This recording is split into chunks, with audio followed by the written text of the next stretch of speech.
లో అండి నేను ఇవాళ ఈ వీడియోలో డైలీ కూలీ చేసుకునే వాళ్ళకి ఒక అద్భుతమైన ఇన్సూరెన్స్ అండి అది. దీనిని మనము లేబర్ ఇన్సూరెన్స్ అని కానీ, సెంట్రల్ లేబర్ స్కీమ్ అని కానీ, లేదా వర్క్ కాంపన్సేషన్ స్కీమ్ అని కానీ అంటారు.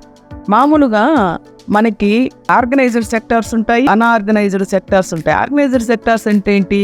ఎవ్రీ మంత్ శాలరీ తీసుకునేవాళ్ళు, అట్లా జీతవత్యాలు ఉండేవాళ్ళు. అన్ఆర్గనైజ్డ్ సెక్టార్స్ ఎవరు ఉంటారు? వాళ్ళకి ఎవ్రీ మంత్ జీతాలు ఉండవు.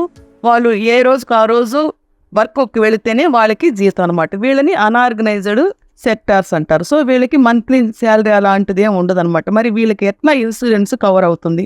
దీనికి ఒక గవర్నమెంట్ మంచి ఇన్సూరెన్స్ ప్రవేశపెట్టింది. దాన్ని లేబర్ ఇన్సూరెన్స్ అంటారు.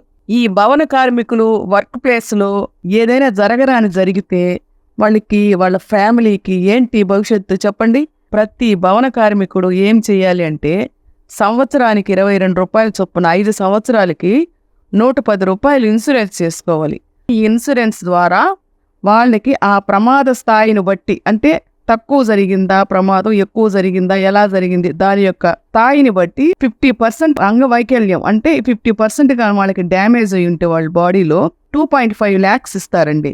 100% అంగవైకల్యం కలిగి ఉంటే వాళ్ళకి 5 lakhs ఇస్తుంది గవర్నమెంట్. అంతేకాకుండా సహజంగా మరణించారనుకోండి, వాళ్ళ నామినీకి 1,30,000 ఇస్తుంది. అదే యాక్సిడెంట్లుగా చనిపోయాడు అనుకోండి 6 lakhs వస్తుంది నామినీకి. సో ఎవరు దీనికి అర్హులు అంటే 18 నుంచి 55 సంవత్సరాలు వయసులో ఉన్నవాళ్ళు, వాళ్ళ ఆడవాళ్ళు కానీ మగవాళ్ళు కానీ ఇందులో చేరవచ్చు, వీళ్ళు ఎన్రోల్ చేసుకోవచ్చు.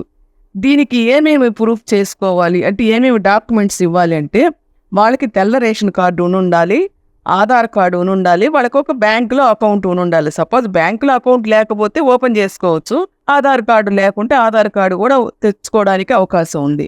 ఇకపోతే దీనికి ఎంత కట్టాలి? ఇందాక మనం అనుకున్నాం కదా, 110 రూపాయలు కట్టాలి. ప్రతి 5 ఏళ్ళకి ఒకసారి ఇది రెన్యువల్ చేసుకుంటూ ఉండాలి. ఇది ఎక్కడ కట్టాలి, ఎలా అంటే, బ్యాంకులో 110 రూపాయలకి ఒక చలానా కట్టి ప్రతి జిల్లాలో లేబర్ ఆఫీస్ అనేది ఉంటుంది. ఆ లేబర్ ఆఫీసులో కానీ, ఎంఆర్ఓ ఆఫీసులో కానీ, ఎంపీడీఓలో కానీ ఇవి సబ్మిట్ చేయాలి. ఒక అప్లికేషన్ రాసి సబ్మిట్ చేసుకోవాలి.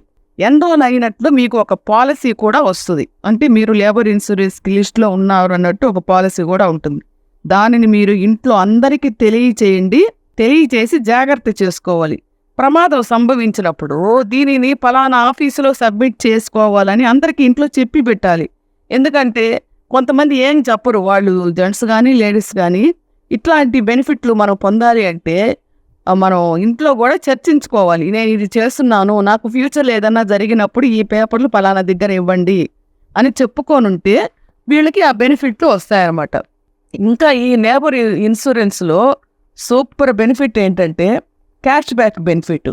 క్యాష్ బ్యాక్ బెనిఫిట్ అంటే ఏంటంటే, ఒకవేళ మ్యారేజ్ అయ్యి 50 సంవత్సరాలు ఉన్నవాళ్ళు జాయిన్ అయ్యి ఉంటారు అనుకుందాం లేబర్ ఇన్సూరెన్స్లో.